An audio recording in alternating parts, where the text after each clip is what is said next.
विदाई के समय किरण को गले लगाते हुए माँ ने कहा, आज से तेरे सास ससुर ही तेरे माँ बाप हैं।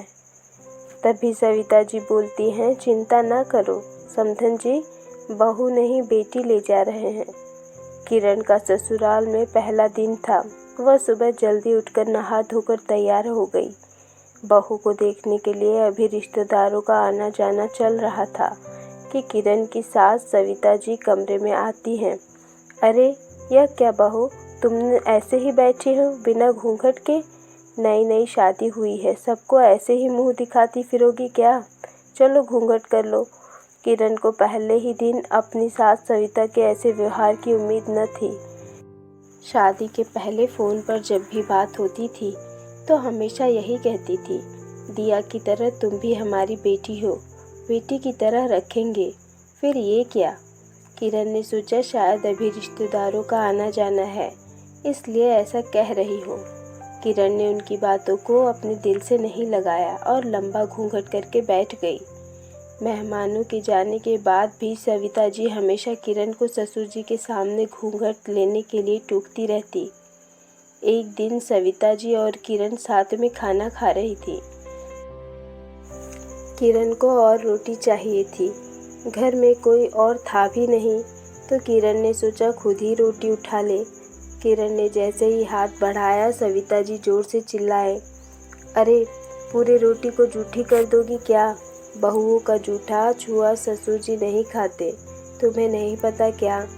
सविता जी की आवाज़ में इतना तीखापन था कि बेचारी किरण की तो भूख ही मर गई। सविता जी हमेशा किसी न किसी बात पर किरण को टोकती रहती थी।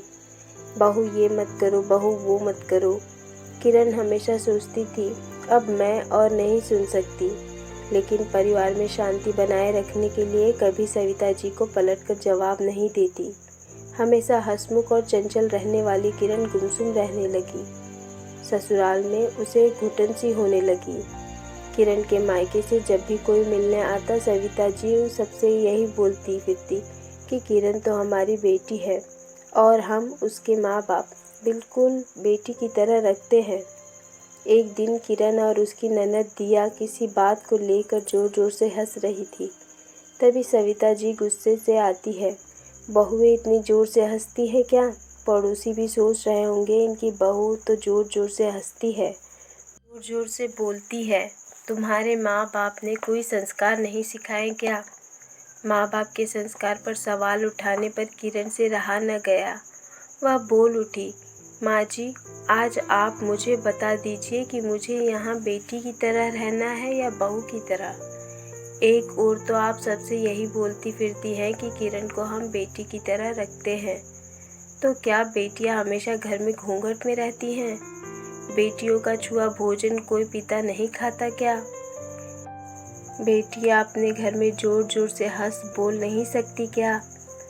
सिर्फ कह देने से बहू बेटी नहीं बन जाती। अपने व्यवहार और सोच में भी उसे बेटी की तरह ही प्यार और स्वतंत्रता देनी पड़ती है। सविता जी के पास किरण के सवालों का कोई जवाब नहीं था। वो चुपचाप अपने कमरे में चली गई।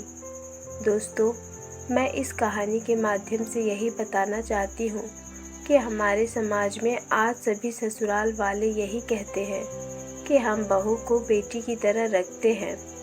फिर क्यों कदम कदम पर उन्हें ये एहसास दिलाया जाता है कि तुम बेटी नहीं बहू हो।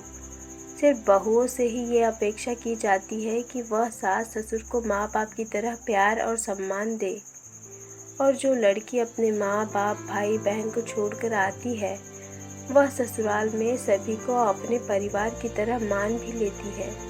पर क्या ससुराल में उसे बेटी की तरह माना जाता है?